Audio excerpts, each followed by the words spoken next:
Azul Filaouen, bonjour tout le monde. On précise que le débat qu'on va faire aujourd'hui avec notre ami Ali Qaïdi, ça va concerner la question de la démocratie en relation avec le mouvement du 22 février, qui a commencé à Kharata le 16 février, donc qui s'est propagé et devenu un mouvement national, on peut dire, à partir du 22 février. Donc, on va le faire essentiellement en français pour que tout le monde puisse comprendre. Et ça touche, étant donné, tous les Algériens. Et aussi, ça pourrait aussi intéresser d'autres non-algériens qui ne comprennent pas, que ce soit Tamazigh ou l'arabe. On a choisi d'entretenir et de débattre en français pour que ça va toucher large public. Donc, la question du Hirak, même si moi personnellement, on préfère parler de processus révolutionnaire ou de révolution démocratique du 22 février, ou de février clairement pour inclure le 16 février et le 22 février. Donc, ça va concerner la question de la démocratie. C'est-à-dire cette notion-là, ce concept qui nécessite un éclaircissement. Et donc, on va essayer de débattre avec Ali Qaïdi sur cette question-là, qui est importante parce qu'aujourd'hui, chacun s'autoproclame de ce courant démocratique, de la démocratie, mais avec des visions différentes et malheureusement, donc on a besoin aujourd'hui de bien clarifier la question.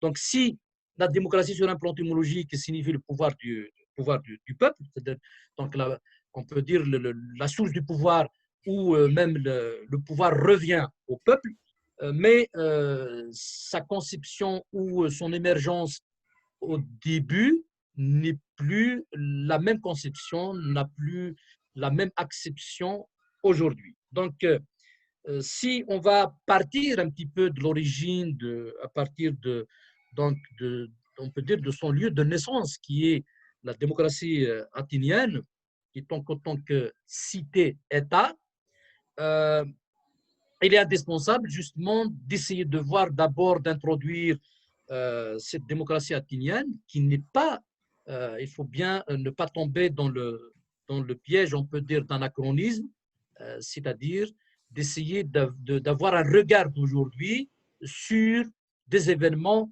historiques, étant donné que la démocratie athénienne aussi, elle est critiquable, mais on doit placer cette acception on peut dire, dans son contexte historique pour ne pas, on peut dire, trahir cette réalité, étant donné que ce concept-là de démocratie a évolué dans l'histoire. Et parmi les points les plus importants, c'est que la démocratie athénienne, la citoyenneté n'est pas acquise pour tout le monde. Ça concerne une certaine catégorie et principalement les propriétaires terriens et donc ceux qui ont, on peut dire, les moyens pour faire de la politique et acquérir cette question de citoyenneté. Donc, je vais commencer, Ali, par une première question, justement pour cette question d'émergence de cette notion de démocratie chez les Athéniens, on peut dire, donc la Grèce antique. Comment vous définissez la démocratie et c'est quoi la particularité, on peut dire, de la démocratie athénienne? Euh, pour définir le mot démocratie, d'abord, on ne peut pas échapper à son origine étymologique. Donc, ça nous renvoie pratiquement au 5e, 6e siècle avant Jésus-Christ. Donc, ça nous renvoie à ce qu'on appelle la Grèce antique. Et particulièrement à Athènes, parce que Athènes, c'était la première à, en quelque sorte, à instaurer la démocratie. Donc, le mot démocratie, en grec, est composé de deux mots qui sont démos qui veut dire peuple, et kratin ou bien kratos qui veut dire gouverner. Donc, le gouvernement du peuple, on peut dire c'est le gouvernement du peuple. Ça veut dire c'est le peuple qui est souverain. Donc, il faut mettre ça dans sa tête et cette conception de la démocratie reste valable jusqu'à aujourd'hui parce que ça parle même aujourd'hui avec une autre conception, avec l'évolution de la conception de la démocratie. Ce principe de la souveraineté du peuple reste toujours d'actualité et il n'a pas changé. Donc, historiquement, la démocratie est née à Athènes. Le but de la démocratie, pourquoi cette démocratie? Et surtout, imaginez, dans une société qui est, on peut dire, esclavagiste, donc une société de classe. Et il y a les libres et les esclaves. Donc, dans une société de classe, il est né, elle est née une forme de gouvernement qui prend en quelque sorte l'égalité. Donc, l'égalité. Donc, le but de la démocratie est d'assurer l'égalité des citoyens devant la loi. Donc, elle veut assurer l'égalité des citoyens devant la loi. Mais, historiquement, et dans le contexte d'Athènes, c'est que les citoyens, ce n'est pas tous ceux qui habitent Athènes sont des citoyens.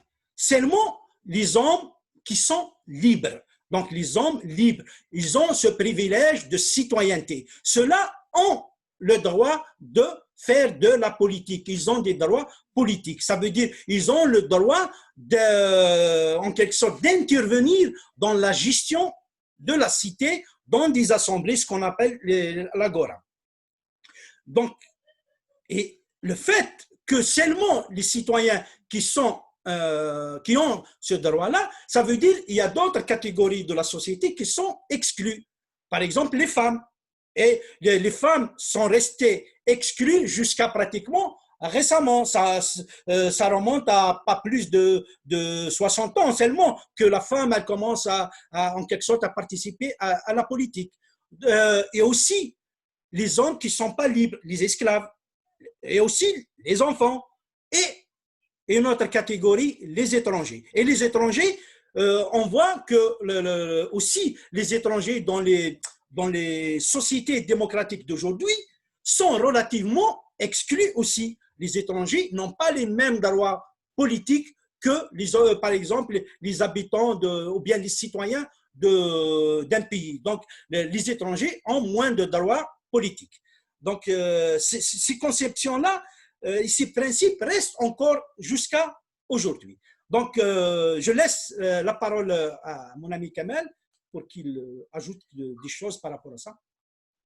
Alors, donc, d'après ce que j'ai retenu, ce qui était justement une évidence pour la question de la citoyenneté, c'est justement cette question de liberté. C'est-à-dire, on ne peut pas dissocier la notion de liberté de la citoyenneté. Si aujourd'hui, on veut réprimer, on veut empêcher justement les individus, les citoyens justement d'exprimer leur opinion, d'activer, etc., d'exercer leurs droits justement de la citoyenneté, c'est-à-dire de s'impliquer dans la gestion de leur cité, ça veut dire que s'il n'y a pas de citoyenneté, ça veut dire qu'on ne peut pas parler de démocratie. Donc, un pouvoir qui réprime, un pouvoir qui empêche justement les citoyens d'exercer leur liberté dans tous les domaines, cela veut dire qu'il n'y a pas de démocratie. Donc, justement, allez, ce qui va nous amener à parler justement de la démocratie directe et de la démocratie représentative, parce que, donc, justement, le cas d'Athènes, qui est cité-État, mais la notion de cité dans son contexte historique de l'époque, ce n'est pas la même notion de cité actuellement. Donc, l'État moderne d'aujourd'hui. Oui, c'est un peu l'État moderne d'aujourd'hui, mais donc il fallait justement faire attention pour le sens des mots, ses acceptions et leur signification et leur émergence, on peut dire, dans leur contexte historique. Donc, c'est ce qui nous amène une bonne question, justement, de la question de la démocratie représentative, la démocratie directe, étant donné que dans des on peut dire, des États cités comme Athènes, par exemple, qui évaluaient à peu près entre 25 000 à 40 000 citoyens, on peut dire, donc ils peuvent exercer leur, on peut dire, la démocratie directe. La démocratie directe, on peut dire leur devoir, on peut dire, de citoyen. Donc, et au même temps… Kamel, avant de continuer sur ça, aussi, il faut revenir un petit peu aussi à la période grecque, à Athènes. de soulever la question des opinions, parce que la démocratie, en fin de compte, c'est un gouvernement d'opinion. Ça veut dire le débat. Le débat Oui, il y a est essentiel pour la démocratie. Donc, il y a l'opinion. Sur cette question-là, historiquement, il existe une catégorie de gens à cette époque-là qui s'appelaient les sophistes. C'est des philosophes qui apprenaient la rhétorique aux citoyens. Ils leur apprennent comment débattre, discourir, etc. Oui. comment en quelque sorte, comment pratiquer leur droit de citoyenneté. Donc, ils leur apprennent la politique. Donc, la politique, en quelque sorte, elle est liée à la rhétorique, elle est liée à l'opinion. Donc, ces philosophes-là, ou bien ces sophistes, surtout la première génération des sophistes, ils défendaient l'égalité et la liberté. Parce que l'égalité, ils veulent, en tant que catégorie, eux, qui sont des sophistes, la plupart d'eux, ce sont des étrangers qui n'ont pas le droit à la politique, ils veulent exercer la politique comme les autres. Donc, c'est pour ça en quelque sorte, qu'ils défendent l'égalité et aussi la liberté. Et ce débat-là, à cette époque, elle a soulevé une question c'est les sophistes qui l'ont soulevée. C'est l'origine des lois. Est-ce que les lois ont une origine divine, ou bien naturelle, ou bien seulement des conventions? Pour les sophistes, c'est seulement des conventions. Donc, ça veut dire on peut se mettre d'accord entre nous et discuter de la façon avec laquelle on peut gérer la cité et, en quelque sorte, légiférer et mettre des lois qu'on doit appliquer. Donc, les lois sont changeables, elles sont immuables, elles sont des simples conventions. Donc, je veux soulever ça parce que ça reste aussi dans les principes de la démocratie. C'est tellement parce que justement, on dit que le droit, il évolue, les lois évoluent. C'est parce que justement, des opinions ou des groupes de pression, etc., la société, lorsqu'il se soulève pour imposer un changement, donc la loi, il va avec. Mais lorsqu'il y a justement un empêchement de la part des pouvoirs publics de vouloir répondre favorablement par rapport aux différentes revendications, là où ça crée justement des conflits. Donc, s'il y a justement des pressions de la part actuellement, si on va prendre la révolte ou la révolution du peuple algérien, c'est justement par rapport à cette question-là. C'est pour un petit peu changer les règles du jeu, c'est pour imposer un autre mode de fonctionnement. C'est parce qu'aujourd'hui, justement, le pouvoir, on peut dire, pratique, il faut de la vérité, clairement, c'est de la dictature, c'est de l'autoritarisme. Donc, on empêche les citoyens d'exercer, on peut dire, leur droit d'expression, le droit d'exercer le devoir justement citoyen, ce soit pour vraiment élire leurs véritables représentants ou participer d'une manière active, que ce soit dans un cadre associatif ou autre, pour essayer de proposer leur vision. Et on a eu ce qu'on a eu de la part du pouvoir algérien parce que justement, on veut rester à ce que le pouvoir va rester justement entre les mains d'une certaine catégorie bien limitée et d'imposer leur vision en mettant du côté justement les opinions du peuple. Donc justement, ce qui est important justement à soulever, bon, c'est juste cette distinction-là, même si on peut ne pas trop approfondir la question sur la question de différence entre justement la démocratie représentative et la démocratie directe. Mais au fond, si on veut, même si on ne veut pas soulever la question actuellement du référendum programmé par le pouvoir, mais le référendum, justement, c'est une manière un petit peu d'exercer cette démocratie directe parce qu'on consulte directement les citoyens. Mais ça, c'est un autre débat parce que ça pourrait avoir un sens lorsqu'il s'agit dans des véritables démocraties. Donc, c'est un peu, on peut en parler après. C'est paradoxal par rapport au régime autoritaire de l'Algérie, en quelque sorte de faire appel au peuple de s'exprimer par rapport à une décision, par rapport, je ne sais pas, à un projet. Oui, parce qu'il y a un peu de l'hypocrisie, justement, du paradoxe. Comment d'un côté, on empêche les citoyens de manifester et tu vas donner, on peut dire, de la valeur à ce citoyen-là, lui donner la parole dans un référendum pour exercer, on peut dire, sa citoyenneté, donner son point de vue, ce qui est un peu paradoxal. Comment d'un côté, on t'empêche d'exercer ta citoyenneté par des manifestations, par même… Oui, et de l'autre côté, soi-disant, on veut opter pour la démocratie directe consulter, ce qui est paradoxal. Ce qui fait de ce régime, en quelque sorte, une autocratie, un autoritarisme électoral. Il est piégé. C'est un autoritarisme qui a besoin des élections pour continuer à exister. Bon, continuer à exister, mais en même temps, on sait que c'est un petit peu à la consommation à l'extérieur, Surtout ça. pour toujours, oui, c'est pour toujours dire que l'Algérie, comme j'ai toujours dit, même si les politistes aussi utilisent cette expression-là, pour que l'Algérie reste dans cette zone grise, c'est-à-dire des pays non réellement démocratiques et non réellement dictatoriaux, pour rester dans cette zone-là grise, pour dire que l'Algérie, quand même, enfin, c'est un peu la démocrature, comme on va dire, c'est-à-dire entre la dictature et la démocratie. Et la démocratie. Donc voilà, c'est un peu un mélange entre les deux régimes qui sont en quelque sorte paradoxaux quelque part. Donc c'est pour… Oui.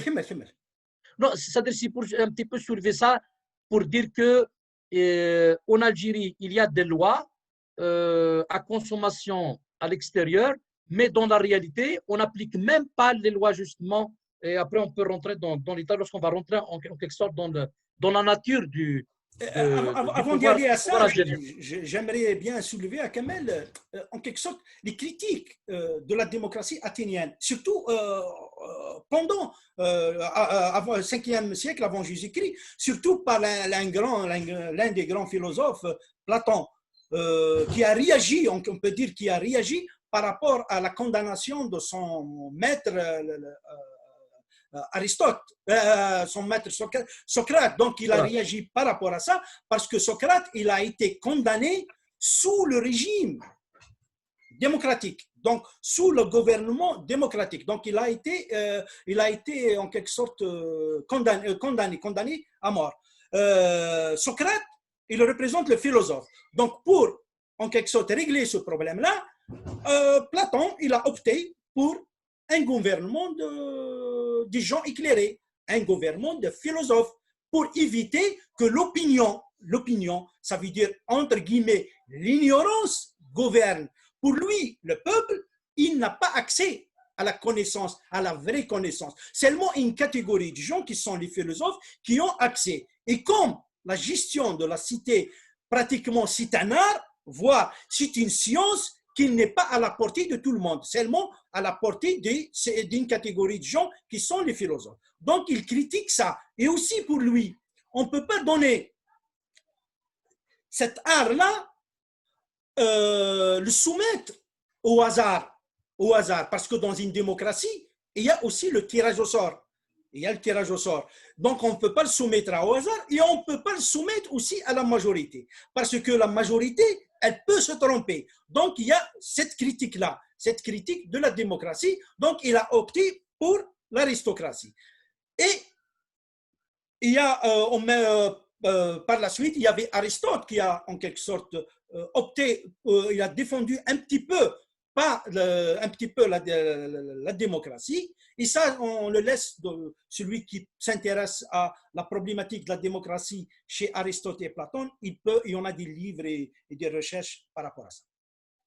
Juste pour clôturer par rapport à cet aspect-là, parce que ce qui intéresse plus ceux qui nous observent, c'est un peu plus justement de relier, on peut dire, la conception de la démocratie par rapport aux différents courants, on peut dire, qui traversent le Hirak, des mouvements du Hirak.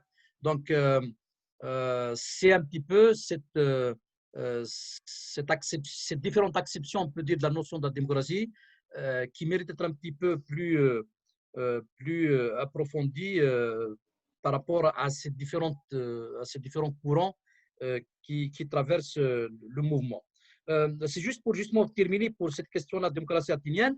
Oui, il y a le tirage au sort, étant donné pour eux, c'est comme si tous les citoyens, on peut dire, sont égaux, donc ils peuvent exercer les différentes fonctions. À part, il y a juste, ils ont laissé la question de l'armée qu'on appelle des stratèges, à peu près 10 stratèges qui ne seront pas tirés au sort, mais ça relève un petit peu des compétences des experts en la matière, parce que la question de l'armée un petit peu question sensible parce que ça concerne la défense. Donc, ce n'est pas tout le monde qui a cette expertise-là. Donc, il est exclu du tirage au sort. Mais sinon, pour les autres fonctions, pour être membre du jury ou être dans différentes autres fonctions, le tirage au sort enfin, il est exercé. Et en même temps, même aujourd'hui, il y a certains qui parlent aujourd'hui même de démocratie pour recourir au tirage au sort dans certaines Et il est constitutions. appliqué dans certains pays, tirage au sort. Tirage au sort, oui. Enfin, peut-être même dans des pays. Sur certaines questions, on fait appel au tirage au sort pour régler certains litiges. Et surtout, par exemple, lorsqu'il y a, je ne sais pas, on n'arrive pas à décider vers une majorité ne se dessine pas. Dans ce cas-là, on fait des tirages au sort parfois. Bon, certainement, ce genre de questions concerne plus justement peut-être lorsqu'il y a des petites entités, on peut dire, qui peuvent. Par exemple, je vais vous donner un exemple. Par exemple, le Hajj en Algérie. Pour y aller au Hajj, ça ne se décide pas par la majorité, je crois, c'est le tirage au sort. Enfin, en Algérie, même s'il y a tirage au sort, mais il y a un tirage Je au sais sort. que le trafic, Oui. Mais le principe, il est là. Alors, donc, on passe à aller pour l'autre point qui concerne un petit peu des questions un peu plus pratiques. C'est justement de relier par rapport au mouvement actuellement. Pourquoi justement ces réticences? On va essayer de voir pourquoi certains fuient des questions, soi-disant, d'idéologie, alors qu'il y a certaines questions qui concernent des valeurs qui pourraient être un socle démocratique. Il y a certains qui fuient ce genre de débat, alors que c'est indispensable. Un peuple qui sort, qui se révolte, il faut qu'il y ait une alternative. S'il n'y a pas d'alternative, comment justement on demande le départ d'un système pour le remplacer par quoi? Donc, ici, une question très importante, c'est de se poser la question, est-ce qu'aujourd'hui, il ne s'impose pas justement une alternative pour proposer une alternative à ce système, c'est-à-dire que la démocratie, il a des principes, on va s'entendre sur le socle démocratique pour pouvoir justement passer cette transition-là. Est-ce que réellement, au fond, on peut aller vers une démocratie, étant donné actuellement, on peut dire, si on peut l'appeler une sorte de transition actuellement, qui est gérée par le pouvoir en place, excusez-moi, qui s'impose, qui impose sa feuille de route, est-ce qu'on peut y aller vers un régime démocratique en passant d'un régime dictatorial ou autoritaire? Avant d'y aller à ça, on met les choses dans le contexte. Il ne faut pas oublier que historiquement, l'Algérie a opté dans sa philosophie, dans ses institutions, pour un régime démocratique.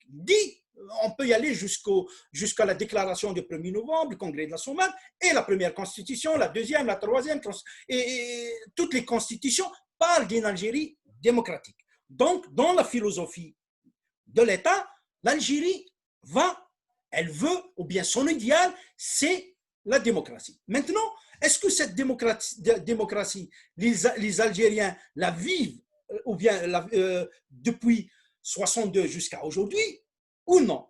Le soulèvement de février 2019, et même on peut y aller jusqu'à 88, par exemple, le 5 octobre 88, c'est une manifestation de la population pour dire qu'on n'a pas assez de démocratie en Algérie, que le peuple subit un régime autoritaire. Donc, l'adversaire du mouvement de protestation d'aujourd'hui, il est désigné déjà, c'est l'autoritarisme, c'est la dictature, c'est le régime, les régimes militaires. Ces trois catégories, ou bien ces trois qualificatifs, ce sont des négations de la liberté. Donc, le peuple veut plus de liberté. Et aussi, si la négation de l'égalité veut plus d'égalité. Donc, en quelque sorte, ce peuple veut une vraie démocratie. Il ne veut pas une démocratie de façade. Il ne veut pas une démocratie qui est abstraite, qui est une démocratie de texte seulement. Il veut une démocratie qui fonctionne. Il veut une démocratie qui est applicable. Il veut qu'une démocratie que le citoyen peut sentir dans son quotidien. Donc, si ce mouvement de protestation est un mouvement de libération, parce que même les slogans, il y en a des slogans qui disent que c'est un mouvement de libération, c'est une continuité du mouvement de ce qu'on appelle la révolution algérienne, donc c'est une continuité, il veut plus de liberté, donc il est dans la libération, il veut se libérer plus. S'il est dans cela, il me semble, moi, que le paradigme de démocratie représentative, tel qu'il est appliqué un petit peu partout dans les pays qu'on peut qualifier de développés, des pays là où on donne plus de droits aux individus et aussi aux communautés, c'est la démocratie. Donc, on est pour la démocratie. Mais le Hirak, en quelque sorte, on peut dire qu'il refuse de discuter du contenu de démocratie. Est-ce qu'on veut continuer dans la même façon de concevoir la démocratie que celle qui est proposée par le pouvoir depuis 62 jusqu'à aujourd'hui? Ça veut dire la démocratie dans les textes et la dictature et l'autoritarisme dans les faits. Est-ce qu'on veut y aller vers ça? Ou bien on veut y aller vers une démocratie dans les textes, vers une démocratie aussi dans les faits? Justement, Ali, le problème qui se pose, c'est que certains, justement, est-ce que par naïveté ou par manipulation, confondent entre tout ce qui est soi-disant idéologique. On a entendu pas mal d'acteurs du mouvement disaient on ne veut plus d'idéologie, que ce mouvement-là, on doit le laisser, on peut dire, loin de ces compétitions idéologiques. Donc, est-ce qu'il n'y a pas une confusion réellement au fond entre idéologie et valeurs démocratiques, universelles et humanistes qui consacrent, qui distinguent justement des régimes, que ce soit démocratiques, autoritaires et dictatoriaux? Donc, est-ce qu'on peut parler de démocratie sans parler de laïcité, c'est-à-dire séparer la politique de religion? Est-ce qu'on peut parler de démocratie sans parler de séparation des pouvoirs? Est-ce qu'on peut parler de démocratie sans parler de liberté de culte et de conscience? On a vu qu'on a condamné Mebarki Yassine de Khanchla à 10 années de prison pour une question de croyance, une question de vision, d'athéisme, ou je ne sais pas. On l'a accusé de tout, alors que lui s'est déclaré comme un musulman laïque, même s'il est athée. Mais si on veut parler de liberté de conscience, de religion, et de démocratie, il a le droit. Oui. Et de démocratie, si on veut parler de démocratie. Oui. Donc est-ce que ça relève de la naïveté, ce genre de discours, ou il y a justement des antidémocrates qui sont derrière, qui veulent empêcher justement ce débat-là et de mener, on peut dire, vers, on peut dire, des discussions stériles, on peut dire, ou même de semer un discours amalgame, donc faire de l'amalgame expressément pour faire cette confusion-là entre tout ce qui est comme valeur démocratique qui détermine un régime et tout ce qui est comme idéologie, où l'idéologie pourrait concerner, on peut dire, un programme d'un parti politique. Ça peut être quelqu'un qui est un parti conservateur, un parti de gauche, de droite, centre-gauche, centre-droit, etc. Chacun est libre après et il va soumettre son programme au peuple de trancher sur la nature, on peut dire, de programme à appliquer. Mais lorsqu'il s'agit du socle démocratique des valeurs communes, je n'en pense pas si ce sont ces questions-là qui relèvent de la démocratie, pourraient être soumises au vote. C'est comme si on a l'impression, certains disaient justement qu'on va faire chuter ce régime, ce système, et après on va s'entendre. Comment si on peut ne pas s'entendre aujourd'hui entre nous, entre acteurs du mouvement? Est-ce que vous ne voyez pas que c'est une manière d'appeler justement l'arbitrage du pouvoir qui joue justement sur ces projets antagoniques qui traversent dans toutes les sociétés? Parce que s'il n'y a pas de divergence, il n'y a pas de politique. Donc, est-ce que vous ne voyez pas qu'on doit clarifier, on doit s'éloigner du discours populiste et de trancher cette question-là du socle démocratique pour dire qu'on ne peut pas parler de démocratie si on ne va pas consacrer l'égalité entre l'homme et la femme, l'égalité entre citoyennes et citoyens, et par rapport à différentes questions que j'ai énumérées, la liberté d'expression, la liberté de presse, le respect, même la protection même des minorités, le droit à l'opposition, tout ça. C'est comme si aujourd'hui, on constate en Algérie, toutes ces questions-là ne sont pas encore justement consacrées sur le terrain, même si théoriquement, de temps en temps, on met ce genre de choses dans des textes, mais ils ne sont pas suivis d'application ou de protection de la part de l'État. Pour dans le même sens, et revenir, pourquoi, par exemple, il y a une catégorie de gens qui refusent le débat sur la démocratie. Et pour eux, tout débat sur la démocratie est un débat idéologique. Ça peut être, la démocratie, elle peut être une idéologie, lorsqu'elle est vue par rapport à une autre vision de la gestion de l'État qui n'est pas non démocratique. Ça peut être une idéologie, ça peut diviser, mais si le peuple veut y aller vers la démocratie n'est plus une idéologie. Ça devient un idéal. Ça nous devient un idéal que tout le monde partage. Donc, c'est un tronc commun.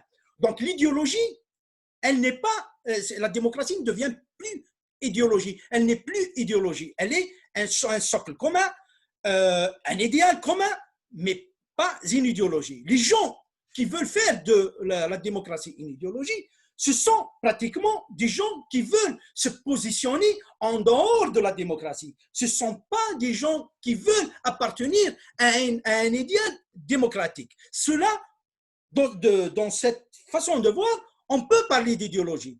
Donc, mais le problème, c'est que ceux qui rejettent le débat sur la démocratie, ils ne veulent pas dire qu'ils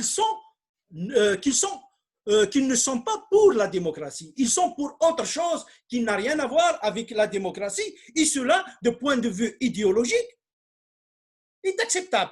Tu peux être pour un autre idéal que la démocratie. Mais l'honnêteté intellectuelle et aussi l'honnêteté, on peut dire même politique, il faut exprimer en quelque sorte, d'une façon explicite, quelle est ta façon de voir l'Algérie de demain. Ça, il faut le dire.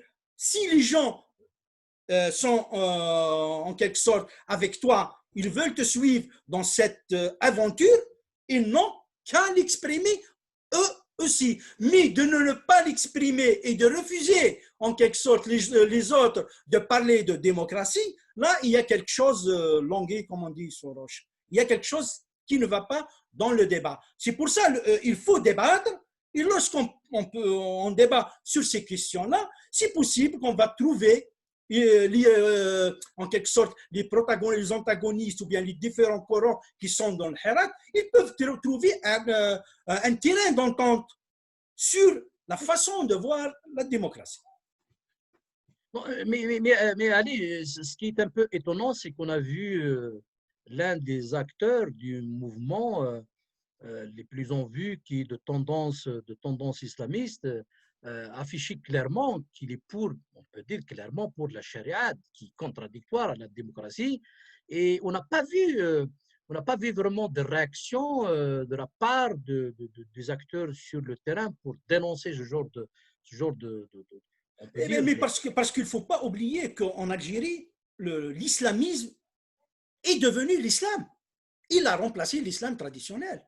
Il n'y a plus cette séparation entre idéologie, qui est l'islamisme, une idéologie politique, et l'islam. Donc, il y a beaucoup d'Algériens qui croient que l'islamisme, c'est l'islam. L'application de la charia et l'instauration d'un État, ce qu'on appelle la doula islamia, ça fait partie de la religion.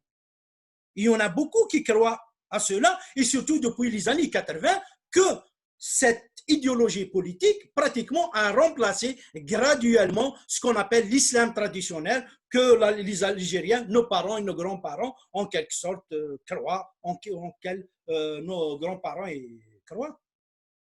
Non, mais le problème qui se pose, c'est par rapport justement à ceux qui disent que le mouvement n'a plus besoin d'idéologie, etc. On ne les a pas entendus justement Mais parce qu'ils répondre. croient que ce n'est pas une idéologie, c'est de la religion. Et il y a ça. Ils croient que ce n'est pas de l'idéologie, c'est de la Donc, religion. Donc la ça religion, relève. en quelque sorte, elle s'applique sans discussion. Par exemple, j'ai vu un des acteurs dire, il trouve que c'est bizarre de remettre en question la charia. Il trouve que c'est bizarre. Pourquoi? Parce que pour lui, c'est la religion, ce n'est pas de la politique. Ce n'est pas de l'ordre. C'est pour ça que lorsque j'ai parlé de la démocratie, j'ai parlé de conventions. La loi, ce sont des conventions. Ce sont des lois profanes. Ce n'est pas des lois divines. La démocratie a affaire à des lois profanes. Ils n'ont pas à des lois divines. Justement, il fallait bien clarifier les questions justement pour pouvoir réellement s'inscrire dans une alternative démocratique, on peut dire. C'est que on ne peut pas parler justement de démocratie et d'un côté, on reconnaît, et certains même proclament la liberté de conscience et du culte, et de l'autre côté, justement, ils ne trouvent pas contradictoire à ce qu'une religion soit imposée et qui va régir les lois de la cité, ce qui est contradictoire. On ne peut pas, d'un côté, imposer une religion, l'État possède une religion et l'imposer dans la société, et de l'autre côté, tu vas dire que je garantis la liberté de culte et de conscience, ce qui est un peu, justement, c'est pour ça que contradictoire, et on doit justement, il nous observe essentiellement ce qui peut-être qu'ils ne voient pas justement cette contradiction-là, c'est que lorsqu'on parle de liberté de culte et de conscience, ça veut dire que normalement, automatiquement, logiquement parlant, l'État ne doit pas avoir de religion à l'imposer aux citoyens. Et c'est pour ça que justement, il y a certains articles qui sont plus pour la consommation extérieure, c'est-à-dire pour que justement l'Algérie, sur un plan constitutionnel, sur un plan de règles justement de convention, on pourrait dire que il a, on peut dire, des constitutions ou une constitution, on peut dire, acceptable et être un pays fréquentable pour rester toujours dans cette zone-là grise acceptable, qu'il ne va pas vraiment tomber dans les extrémités. Donc, c'est pour ça que justement, euh, on ne peut pas réussir ce mouvement-là si on ne tranche pas des questions indispensables et on ne peut pas laisser des questions qui pourraient demain être des valeurs qui pourraient justement qui pourraient être partagées par le peuple algérien, qui vont régir la société algérienne pour arbitrer. Parce que s'il n'y a pas justement des conventions préalables le peuple algérien va tomber justement dans le piège des années 90. On est allé, on a agréé des partis politiques qui sont antinomiques, on peut dire, par rapport à la démocratie, des partis fascistes qui sont agréés, et on a vu les conséquences. Et c'est pour ça que justement, aujourd'hui, à mon avis, on doit prendre conscience qu'on ne peut pas accepter de rejouer la même carte et que le pouvoir en place utilise justement, comme par avant, les islamistes, le fascisme vert comme une barrière pour se protéger. Parce que s'il y avait, par exemple, déjà en 90, entre le système et des partis d'essence démocratique, le peuple aurait voté pour, une alternative démocratique, c'est-à-dire pour sanctionner le parti unique. Mais tellement le pouvoir a joué avec le feu et on a vu les conséquences parce que justement, il a voulu justement se maintenir en essayant de toujours jouer sur cette menace islamiste, de cette fibre islamiste pour pouvoir contrecarrer la mouvance démocratique. Le hic dans cette histoire, c'est quand, par exemple, on remarque, on peut constater certains mouvements islamistes dans les pays qui ont une petite ouverture démocratique, qui ont, par exemple, en Tunisie et en Turquie, on voit que les partis islamistes qui acceptent le jeu démocratique, ils ne s'identifient pas comme étant des partis islamiques. Ils veulent s'identifier comme étant des partis conservateurs. un mouvement de conservateur dans la société. Il c'est un mouvement conservateur, il y a un parti conservateur, il a le droit de s'exprimer, il a le droit de gouverner si la population, en quelque sorte, vote pour lui pour accéder au pouvoir. Comme cela se passe dans les pays occidentaux démocratiques. Les pays conservateurs peuvent gouverner, mais lorsqu'ils gouvernent, ils n'ont pas à changer la forme de l'État démocratique et passer à une autre forme antidémocratique. Par exemple, l'idéologie islamiste propose ce qu'on appelle la doula islamia, et la doula islamia, c'est antidémocratique. Ça n'a rien à voir avec une démocratie. On est dans un autre régime qui n'a rien à voir avec la démocratie. Donc, si les partis islamistes acceptent ce jeu démocratique, ils acceptent d'être identifiés comme étant des conservateurs, lorsqu'ils arriveraient au pouvoir, ils ne changent pas. Moi, je ne sais pas, une fois, j'ai fait en quelque sorte une métaphore par rapport à ça. J'ai comparé l'État démocratique à un avion qui vole. Et cet avion, il a besoin de pilotes. Et ces pilotes, ce sont les gouvernements. Ce gouvernement, il peut être élu. Donc, c'est le peuple qui le désigne, qu'il va lire pour accéder en quelque sorte à l'avion et la piloter. Donc, piloter l'avion, c'est l'État démocratique. Si ce pilote qui va en quelque sorte déplacer l'avion de point A jusqu'à point B, il n'a pas à réparer et à changer l'avion en un sous-marin ou un bateau en plein air. Il va la conduire jusqu'au bout. C'est la même chose. Si les passagers qui sont à l'intérieur sont satisfaits de lui, ils vont accepter de revenir avec lui.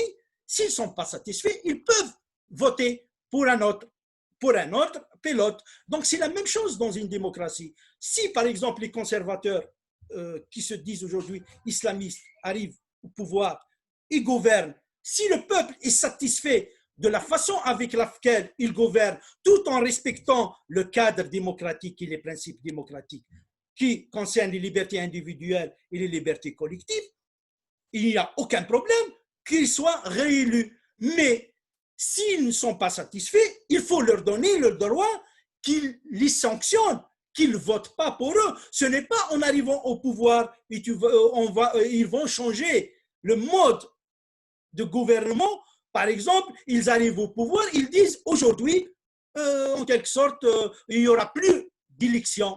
Tant que ceux qui gouvernent au nom de certains principes inspirés de la religion, on les laisse gouverner, même si le peuple ne veut plus d'eux. Donc, c'est une façon, en quelque sorte, d'arriver, en quelque sorte, d'utiliser une échelle pour arriver à accéder au toit, et tu enlèves cette échelle et tu dis aux autres, essayez de me rattraper. Ça, c'est une façon, on me semble, malsaine de concevoir l'alternance au pouvoir. Et justement, ce qui est malheureux, c'est qu'il y a certains, justement, qui sont dans le courant démocratique, qui tombent dans le piège de jouer justement dans le même, on peut dire, dans le même sillage des islamistes, qui considèrent que la démocratie pourrait être réduite justement au suffrage universel. Donc, c'est pour ça que justement, eux considèrent que le fait d'aller voter, c'est ça la démocratie, et le fait de leur dire que d'abord il fallait qu'on s'entende sur les préalables démocratiques, sur un socle démocratique, il y a des règles à ne pas toucher une fois n'importe qui arrive au pouvoir, n'importe quel parti, n'importe quelle tendance arrive au pouvoir, n'a pas le droit d'y toucher. Donc, le fait, je pense à mon avis, de faire des concessions très graves par rapport à ces questions-là, je pense que c'est sorte d'un suicide collectif et en même temps, certains, justement, ils sont tombés dans le piège, justement, de réduire cette démocratie au suffrage universel, et ce qui est pour moi une grave erreur et jouer avec le feu, et qu'on n'a pas le droit, à mon avis, de ne pas saisir cette opportunité historique, d'y aller réellement au fond, de mettre de côté le populisme, parce qu'on le veuille ou non, c'est une sorte de de publicité, on peut dire, pour le populisme. C'est un petit peu un discours populiste, et le discours populiste, généralement, il est contre l'élite. Donc, Mais aussi, Kamel, le problème aussi, il est dans le camp aussi des démocrates. Les démocrates aussi, le débat sur la démocratie, c'est pas un débat de société. C'est pas un débat qu'on trouve dans la société. Et il y a un certain détachement, en quelque sorte, de l'élite qui débat sur la démocratie et la base. Il y a cela est dû essentiellement à la langue et aussi à, on peut dire, à des considérations culturelles et sociologiques.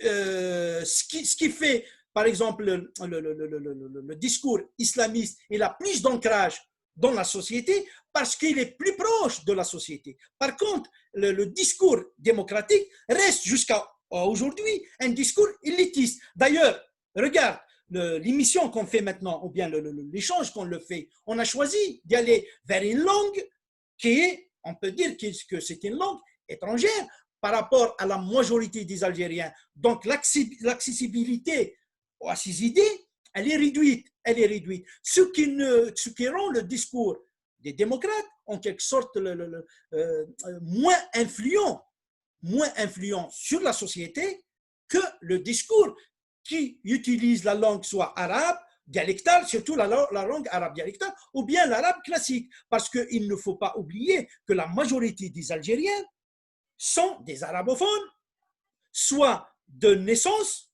ou bien ils ont acquis ça à l'école. Ou bien ils ont acquis ça à l'école. Donc, se priver de cet outil qui est l'arabe dialectal ou bien l'arabe classique fait de nous, fait de démocrates en quelque sorte, une élite qui a son propre univers détaché de la base. Et lorsque je parle de l'arabe dialectal, mais aussi donc le kabyle, le tamazigh, un peu partout. Donc il faut utiliser les langues populaires pour, en quelque sorte, véhiculer, pour convaincre de l'utilité d'y aller vers la démocratie. oui, peut-être qu'on a besoin un petit peu de revoir les différentes stratégies de communication pour faire passer le message, mais peut-être justement que chacun pourrait jouer son rôle à son niveau pour vulgariser le discours et le faire passer. Mais on ne doit pas aussi tomber dans le piège d'avoir le complexe d'utiliser les différentes langues. Et moi, je suis convaincu justement l'arabisation du système éducatif, étant donné une question cruciale, que la finalité et l'objectif justement du pouvoir en place qui a arabisé l'école, c'était justement de couper l'élite francophone de sa base. Je suis tout à fait d'accord.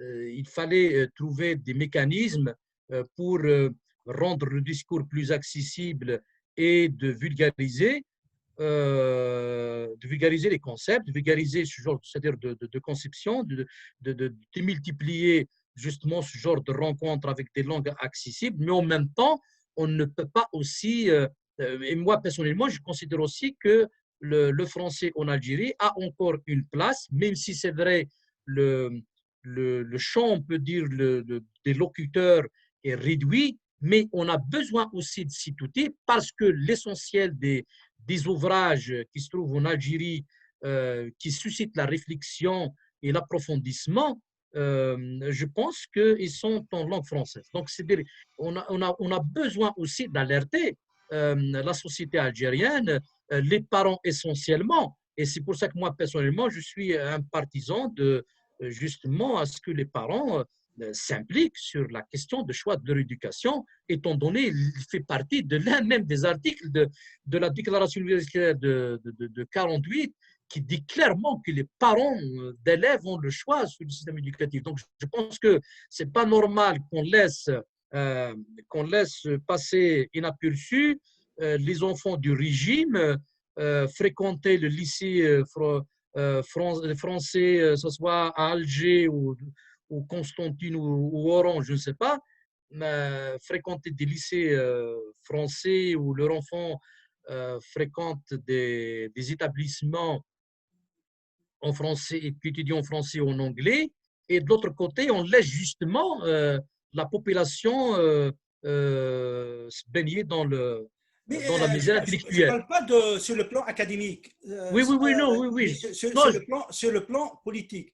oui, oui, non, non, je comprends Ali bien, c'est-à-dire qu'il fallait opter pour des moyens de communication qui, en urgence maintenant, pour que notre message, justement, de tendance démocratique puisse passer parce que c'est comme si on a laissé le terrain aux manipulateurs, au discours conservateur, au discours même radicaliste qui recrutent parmi surtout les jeunes qui n'ont pas justement cette faculté de comprendre les enjeux et les questions de fond, on peut dire, et ça pourrait justement créer ce clivage, ce décalage entre notre discours et ce qui est traversé dans la société. Donc, je pense que euh, on a abordé un petit peu les différents aspects. Je pense que il y a une nécessité justement d'essayer un petit peu de clôturer notre débat pour la question de la situation actuelle, l'état des lieux, pour clôturer un petit peu la question de l'état des lieux, un petit peu par rapport aux perspectives, pour la question d'organisation et la question la question de la perspective. Comment vous concevez justement la suite du mouvement par rapport à la question d'organisation de la Constitution 1er novembre, comment on peut clôturer notre discussion par rapport à cette question-là. Donc, pour la question d'organisation et la question de la nécessité de doter la révolution d'une charte et quelles seraient les conséquences si le pouvoir arrive à faire passer sa feuille de route qui est la Constitution qui sort d'un publicite pour le régime, pour essayer un petit peu d'effacer un petit peu le fiasco du 12 décembre. Comment vous concevez justement l'avenir du mouvement par rapport à la feuille de route du pouvoir? L'avenir du mouvement, c'est difficile à prédire parce qu'il va y avoir des rebondissements, il y a beaucoup d'incertitudes. Mais ce qui est certain maintenant, qui commence à se dessiner, c'est qu'il y a une date de 1er novembre qui est déjà symbolique, elle est mobilisatrice sans qu'il y ait un référendum. Donc, elle risque de mobiliser sans qu'il y ait un référendum. Maintenant, le pouvoir, il a ajouté un autre élément mobilisateur qui est le référendum. Donc, c'est possible qu'il va y avoir une mobilisation à cause de cette date-là et aussi à cause de cet événement qui est le référendum pour le rejet en quelque sorte de la Constitution et de débat de la Constitution, mais surtout du régime en tant que tel, du pouvoir en tant que tel, parce qu'il est considéré par le Hirak comme étant un régime ou bien un pouvoir illégitime. Maintenant, si le Hirak, en quelque sorte, va dans un autre sens que celui d'une année et plus, et d'y aller vers d'autres stratégies et d'autres moyens de protestation, on peut dire qu'il ne va pas s'arrêter le 1er novembre. Mais c'est possible que le 1er novembre va ressembler un petit peu au 12-12. Et il y avait une grande mobilisation le jour des élections, surtout le jour des résultats des élections, le lendemain des élections, c'était un vendredi. Il y avait une mobilisation énorme pour rejeter les élections et les résultats des élections. Mais ce qui s'est passé, c'est que juste le vendredi jusqu'à 18h, les gens sont rentrés chez eux. Ça veut dire ils sont rentrés chez eux pour préparer une autre mobilisation, soit du mardi ou bien du vendredi prochain. Le Hirak, en quelque sorte, il a fait de la manifestation du vendredi une fin en soi. Il a oublié graduellement que la manif, ce n'est qu'un moyen. Ce n'est qu'un moyen. Elle est devenue, de plus en plus, elle est devenue en quelque sorte une fin en soi. Les gens se mobilisent pour la marche. Ils n'utilisent pas la marche et la manifestation pour, en quelque sorte, rejeter le régime. Donc, il est tombé dans un piège. D'ailleurs, à cette époque-là, les débuts, moi, j'ai dit que le Hirak, en quelque sorte, il a été frappé par un certain narcissisme. Il s'est vu grand, il s'est vu beau, il s'est vu, en quelque sorte, il a vu toutes les vertus possibles pour lui. Et c'est avec ça qu'il est tombé amoureux de son image. Il est resté emprisonné par l'image qui s'est donnée de lui-même pendant toutes ces semaines et 6 mois de manifestation.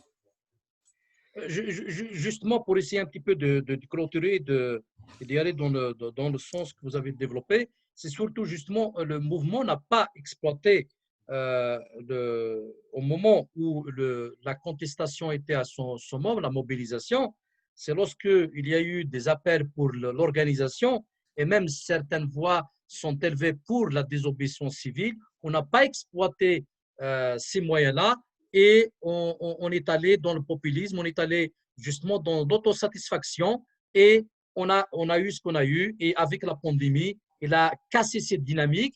Et avec le pouvoir, on a donné le temps au pouvoir justement de se reconstituer, de se refaire même une autre virginité, de constituer son clan, on peut dire, pour y aller, défier le peuple en organisant justement le référendum pour sa révision de la Constitution, pour continuer, on peut dire, dans son autoritarisme, en ayant une Constitution digne des constitutions royales du Moyen-Âge où tout est concentré. Mais sans rentrer dans les détails de la Constitution et son contenu, déjà, il n'est pas légitime.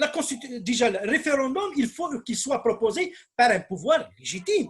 Il ne peut pas être imposé. Maintenant, on assiste à une imposition d'un débat sur la Constitution et d'un référendum sur la Constitution. Et aussi, en quelque sorte, même le débat sur la Constitution, il a été ouvert pour une catégorie de gens seulement qui ont été sélectionnés par le pouvoir. Donc, il est ouvert pour sa clientèle seulement. Donc, cette Constitution, elle va exprimer non pas ce qu'il dit, ce que qualifie Jean-Jacques Rousseau de volonté générale, mais d'une volonté particulière. Parce que cette volonté-là qui va s'exprimer dans la Constitution, elle ne va pas mettre dans son objectif l'intérêt général, elle va mettre l'intérêt particulier de sa composante, ils n'ont pas l'intérêt général. Non, oui, c'est clair, Ali. Cette question de légitimité, elle est claire. Depuis 1962, on n'a pas eu un régime issu réellement fond de la souveraineté populaire parce qu'il a été toujours bafoué. Mais même si, parce qu'on sait que justement, le recours, on peut dire au mode de démocratie directe en essayant de consulter le peuple, c'est marié un petit peu, d'abord d'induire l'opinion internationale en erreur, de dire qu'en Algérie, on vote, c'est comme si c'est un processus démocratique, on est dans un processus démocratique, mais on sait que réellement, au fond, lorsque les lois changent, même comme la Constitution, ils doivent traduire une certaine évolution. Alors que nous, le pouvoir, il utilise justement les lois, la Constitution, etc., pour, au contraire, fermer le jeu. C'est-à-dire, à chaque fois qu'il y a une certaine réalité qui pourrait embarquer le système, embarquer le régime, qu'est-ce qu'il fait? Il essaie justement de voir, de mettre des lois qui peuvent exploiter pour justement fermer le jeu et plus en quelque sorte y aller vers plus d'autoritarisme, même s'il y aurait des articles contradictoires qui pourraient être vus comme soi-disant des signes d'ouverture, etc., alors que tout est concentré entre les mains d'une seule personne. Donc, pour moi, quand même, cette constitution, ça relève de la démagogie. C'est un simple simulacre qui veut donner en quelque sorte l'illusion au peuple qu'il gouverne. parce que, comme tu viens de le dire, il fait appel à la démocratie directe, qui est un idéal, vers lequel toute démocratie représentative veut se rapprocher. Parce qu'on voit maintenant même les démocraties représentatives, en quelque sorte, proposent ce qu'on appelle la démocratie participative pour se rapprocher un petit peu de la démocratie directe. Et le référendum, c'est un des mécanismes de la démocratie directe. C'est un des mécanismes qui rapproche la démocratie de la démocratie directe et de la souveraineté populaire. Mais malheureusement, ce pouvoir, pour lui, le référendum, c'est une simple démagogie, c'est un simple simulacre qui veut donner l'illusion au peuple qu'il gouverne. C'est une simple illusion seulement. Et surtout, on sait, nous, historiquement, que les élections sont toutes, depuis 62, on peut dire depuis 89 avec le pluralisme politique, sont touchées d'une irrégularité et de la fraude. Donc, l'opinion ou bien la volonté populaire ne sort pas des urnes, elle ne s'exprime pas par le vote. La décision politique et la volonté politique, pour ne pas dire populaire, la volonté politique, elle est imposée d'en haut vers le bas. Elle n'est pas une émanation de la volonté générale qui vient de bas vers le haut. Ceux qui sont au gouvernement ne représentent pas, en quelque sorte, le peuple qui est censé les choisir ou bien les élire à le représenter. Et le problème, il est là. Donc, l'Algérie vit une double crise. Une crise qu'on partage avec pratiquement tous les pays démocratiques modernes. C'est la crise de la démocratie, la crise de la représentativité. Mais nous, cette crise-là, elle est en quelque sorte accentuée par la fraude électorale. Elle est accentuée par la fraude. Donc, on la vit doublement. Parce que c'est vrai, en Occident, dans les pays démocratiques, il y a cette crise. Mais au moins, les urnes, en quelque sorte, ne sont pas, sont une expression, on peut dire, d'une partie de la volonté populaire. Mais chez nous, les urnes ne représentent rien. La décision politique vient d'en haut et les choix politiques sont imposés par une catégorie de gens qui est limitée en nombre. Donc, on est plus dans une oligarchie, dans une aristocratie pas basée sur la connaissance, mais basée sur le clientélisme. Ce n'est pas parce qu'ils sont au pouvoir, donc ils ont plus de connaissances, et ils ont plus de science et plus d'éthique que les autres, mais seulement parce que c'est de la clientèle qui gravite autour de celui qui détient pas le pouvoir, mais la force. Et surtout, justement, nous avons déjà un problème où il n'y a pas cette garantie-là. D'abord, on n'a jamais eu d'alternance au pouvoir et on n'a jamais eu, on peut dire, justement, une véritable constitution qui est appliquée et qui va traduire, justement, qui va garantir, on peut dire, la démocratie. C'est-à-dire, on n'est pas dans un régime démocratique, même aussi dans les textes, parce qu'il y a des contradictions et ça ne garantit pas, justement, cette démocratie-là, parce que il y a des articles où ils se contredisent. Certains sont à destination de la consommation à l'extérieur et d'autres lois sont faites pour justement réprimer. Et en même temps, il y a l'autre aspect, justement, ce qu'il y a, on peut dire, protéger l'Occident, on peut dire des dérapages, même si dans tous les pays, s'il n'y a pas une dynamique permanente, une mobilisation permanente pour protéger des acquis démocratiques, dans tous les pays, il peut y avoir des régressions. Et surtout, c'est la question de séparation du pouvoir. Le fait de ne pas avoir une justice indépendante, le pouvoir judiciaire, le pouvoir législatif et le pouvoir exécutif ne sont pas séparés et en même temps, il n'y a pas de contre-pouvoir, justement, comme disait Montesquieu, il faut qu'il y ait un pouvoir qui va arrêter un autre pouvoir. C'est qu'on est tombé dans l'absolutisme. Regarde, Kamel, je me rappelle maintenant un exemple plus concret que ça.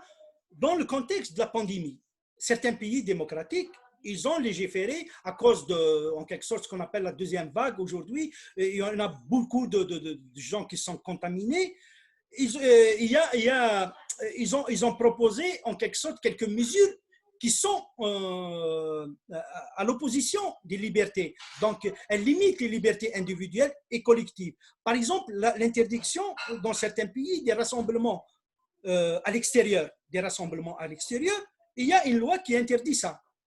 Mais il n'y a pas une interdiction aux rassemblements qui sont des manifestations politiques. Il n'y a pas même une interdiction pour ça. Juste, ce droit-là, il est sauvegardé. Le droit à manifester son opinion politique est sauvegardé. Seulement dans le respect des mesures sanitaires. Donc, dans le respect. Donc, ce principe-là, il est sauvegardé. Contrairement dans des pays autoritaires, comme l'Algérie, le rassemblement privé et public, soit d'ordre culturel ou bien d'autres pour des manifestations, autre chose, ils sont interdits de la même façon qu'un rassemblement politique.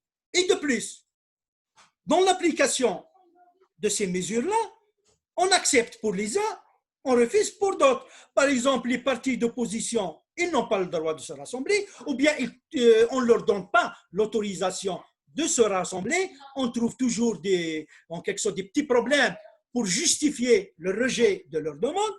En contrepartie, on voit des manifestations politiques qui sont proches du pouvoir ou bien du pouvoir lui-même s'exprimer dans des lieux publics et en plus, la plupart du temps, sans respect aux mesures sanitaires.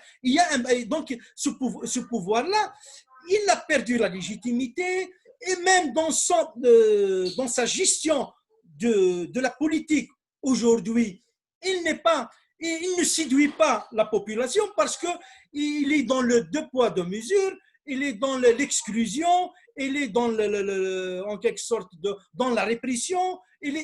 C'est un pouvoir qui ne veut pas de la démocratie. Donc, même la constitution qu'il propose, sous sa gouvernance, elle ne peut pas être démocratique. Elle ne peut pas y aller vers plus de démocratie et plus de liberté, parce que celui qui est à l'origine de cette constitution et celui qui va mettre en application cette constitution, c'est le même régime, c'est le même pouvoir illégitime qui est en place aujourd'hui. Le problème, il est là. Même si tu me fais une constitution plus libérale, mais c'est toi qui vas la gérer, et c'est toi qui vas la mettre en application, mais on sait que vous êtes un pouvoir illégitime, que vous ne respectez pas la légitimité populaire. Vous êtes là parce qu'on vous a désigné à l'être. On vous a mis là, pas élu. Vous n'êtes pas vraiment élu. Vous êtes issu d'une fraude électorale. Justement, pour clôturer notre débat, il y a lieu de signaler justement pendant la guerre froide, les pays plus libéraux, on peut dire, parlent de démocratie libérale, où l'accès est plus mis sur les libertés individuelles. Et de l'autre côté, le bloc de l'Est, on parle de démocratie un peu populaire qui est axée sur la question de l'égalité. Malheureusement, nous, on n'a profité ni de démocratie libérale où il y a des libertés individuelles, ni de démocratie soi-disant populaire où il y a de l'égalité. On n'a ni l'une ni l'autre. Et donc, aujourd'hui, justement, à mon avis, pour que le mouvement puisse aboutir, d'abord, il faut qu'il y ait construit cette alternative démocratique, clarifier bien ces valeurs-là et un peu plus y aller vers d'organisation pour concrétiser. Il faut qu'il y ait un projet, Un projet politique explicite du mouvement. Oui, oui, voilà. C'est ça justement. Il faut qu'il soit clair. Il faut qu'il donne l'impression qu'il est capable de remplacer le régime avec sa nouvelle vision. Il faut qu'il donne cette assurance-là pour que tout le monde le suive. Il faut qu'il donne cette assurance qu'il est capable de remplacer ce régime-là avec une nouvelle vision qui va vers la démocratie et plus de liberté. Justement, pour arriver à la conclusion de notre débat, pour ne pas trop s'étaler et un peu vous ennuyer un petit peu, donc, on va clôturer pour dire justement que le mouvement doit être doté d'un texte fondateur ou d'un projet politique qui va déterminer clairement l'alternative à ce système-là pour que le peuple puisse continuer à manifester et donner un sens à sa propre révolution et un peu plus d'organisation pour y aller un peu Et organisé. ce texte-là dont tu parles, il ne peut être que le résultat d'un débat. Il faut qu'il Oui, y ait débat d'abord. oui, Débat, c'est ça. et par la Mais, suite, il va y avoir ce texte. Donc, il faut qu'il y ait débat. Il faut justement, ouvrir le débat aujourd'hui et revenir. Moi, j'ai bien aimé le Hirak des débuts. Le Hirak, ce n'est pas dans le sens du pouvoir qui dit le Hirak authentique, celui des débuts. Moi, le Hirak des débuts, pourquoi je dis le Hirak? Parce qu'il a ouvert des espaces de débat, expression. des agoras un peu Ouais. partout sur le territoire national, et les gens commencent à discuter politique. Il faut que ça continue. Imaginez, depuis plus d'une année, on a débattu sur ces questions. Aujourd'hui, la vision aurait été plus claire qu'elle est aujourd'hui. Alors, il était plus clair qu'elle est aujourd'hui. On ne serait pas là à discuter. Est-ce qu'on doit faire un texte ou ne pas faire un texte? Est-ce que des préalables? Non. Ça y est, on a déjà une vision claire qui doit remplacer le régime en place. Justement, comme vous l'avez souligné, Ali, vous avez dit que le pouvoir algérien ne veut plus de démocratie. Il n'y a pas seulement le pouvoir, justement, parce qu'il a ses alliés qui sont dans la même perspective, qui ne veulent plus de démocratie parce que ça ne les arrange pas, étant donné qu'ils n'ont pas un projet alternatif qui pourrait intéresser le peuple algérien. D'ailleurs, dès le départ, justement, le mouvement est d'essence démocratique, vu sa manière d'expression, vu son étendue et la Ils manière sont dont il a rejet de exprimé. l'autoritarisme, c'est de la Oui, démocratie.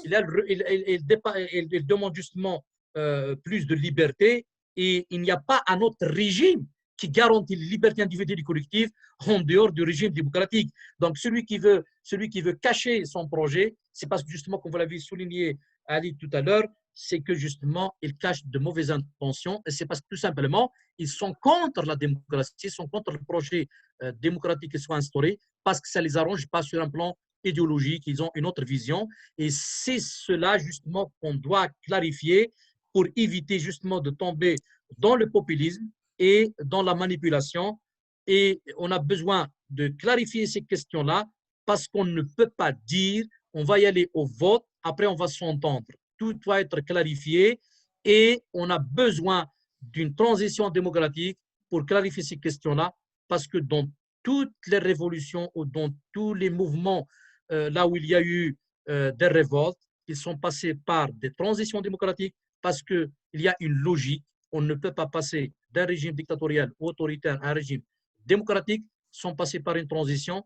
Et la transition, s'il est encore entre les mains du pouvoir qui est antinomique à la démocratie, cela veut dire que l'Algérie ne peut pas y aller vers la démocratie.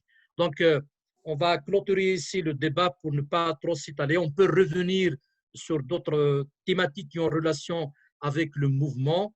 Et on vous dit donc au prochain débat et à la prochaine.